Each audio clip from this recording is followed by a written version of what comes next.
мои друзья по интернету.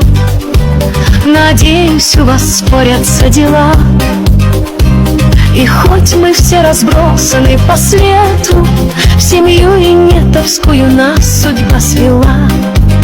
Ко мне почаще заходите в гости, мы сможем хоть о чем поговорить. Знайте, ко мне всегда открытый доступ, готова вам свое тепло дарить. Я на вопросы дам всегда ответы, и от души я песни вам дарю. Хоть не считаю я себя поэтом, но вы добры, зато благодарю. Порою кажется, вы рядом где-то, еще минута, я услышу голоса. Исчезнут между нами километры, мы с вами встретимся глаза в глаза.